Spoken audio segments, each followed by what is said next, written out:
I have SSH into the machines we are going to use for creating the cluster. Here we have the control plane node and then the two worker nodes, worker 1 and worker 2.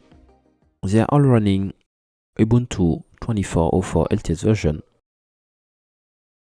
with 2 CPUs, as we can see here, and 2 gigs of RAM. The recommendation in terms of resources for a kubeadm Kubernetes cluster is at least 2 gigs of RAM for all nodes and 2 CPUs for the control plane.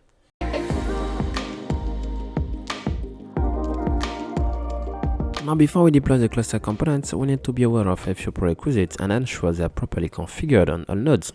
The first one is swap. By default, the Kubernetes kubelet component we are going to install next won't start when swap is enabled.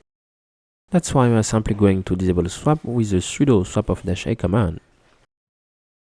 Then we need to ensure there is no swap entry inside the etc file. As we can see here, the file is already clean. In case you need to run the Kubernetes cluster with swap activated, have a look at the link in the description. The second one is kernel modules. We need to load the overlay and BRnet filter modules. Overlay simply enables the overlay file system, and BRnet filter additional firewalling features. In order to achieve that, we are first going to append the module names inside the etc module-load.d kes.conf file. After that, we use the modprop command to immediately load the modules.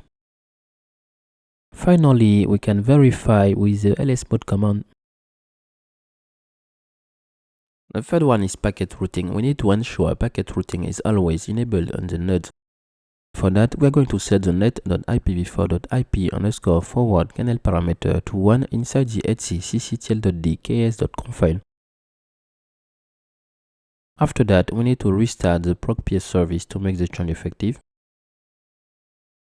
Finally, we can verify with the cctl command.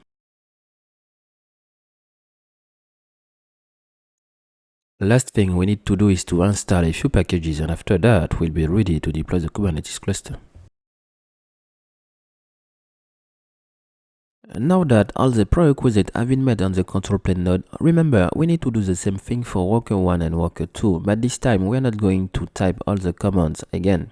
Instead, we are going to hackerstack.org, search for kubeadm, and go to the configuring control plane and worker node section. From here, we can simply grab all the prerequisites commands and run them on worker 1 and worker 2.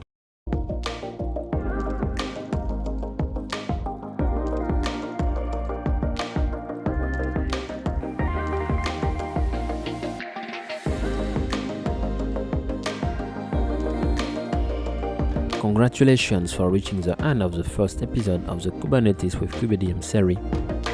In this episode, we have learned how to prepare Linux Ubuntu machines in order to deploy a Kubernetes cluster with kubeadm.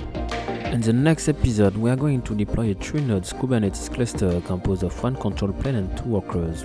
The way we are going to do it will give us the possibility to make the cluster highly available in the future by adding more control plane nodes. Thanks for watching, keep learning, and see you in the next one.